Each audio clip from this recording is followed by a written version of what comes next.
the government will repeal Section 377A and decriminalize sex between men. I believe this is the right thing to do and something that most Singaporeans will now accept.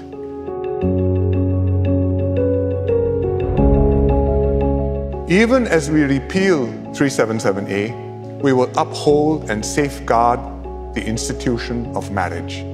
Under the law, only marriages between one man and one woman are recognized in Singapore.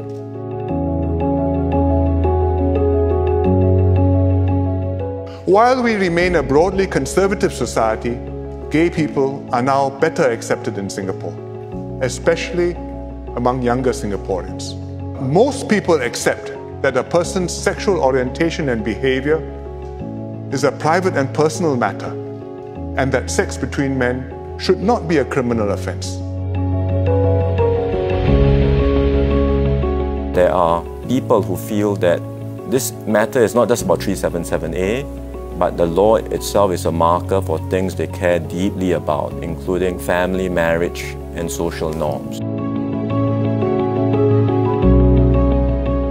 The government will continue to uphold our family-centered policies. We are fully committed to that, and we will continue to uphold marriage as defined as between men and women. So this will not change, this will not happen under the watch of the current Prime Minister, and it will not happen under my watch.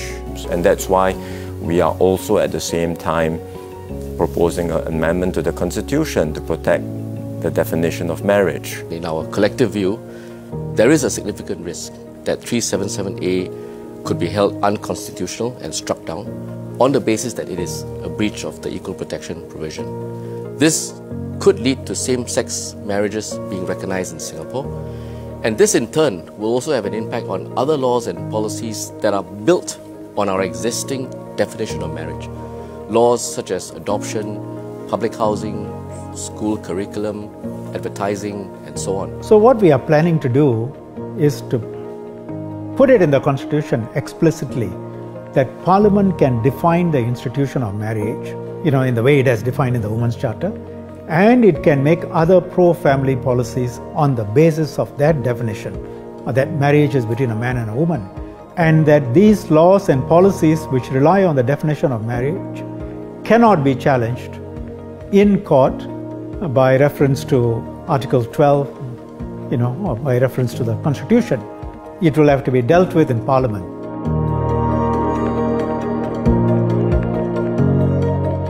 I know that there are some Singaporeans who are also concerned beyond changes on laws and policies, concerned about the excesses of activism and advocacy on both sides, pro-LGBT and anti-LGBT. Some have given us feedback that they have been subject to discrimination or even being harassed when they speak out and when they practice their faith and beliefs. People must have their freedom to practice their religion.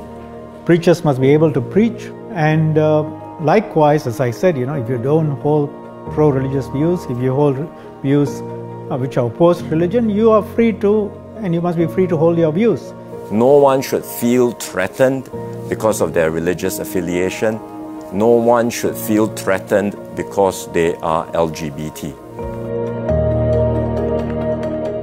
What we seek is a political accommodation, one that balances different legitimate views and aspirations among Singaporeans. But in a society where diverse groups have strongly held opposing views, everyone has to accept that no group can have things all their way. So let us instead find ways to come together, learn to compromise, accommodate each other, focus on the common ground which we share, which is significant, and continue to work at building an ever more cohesive and united society.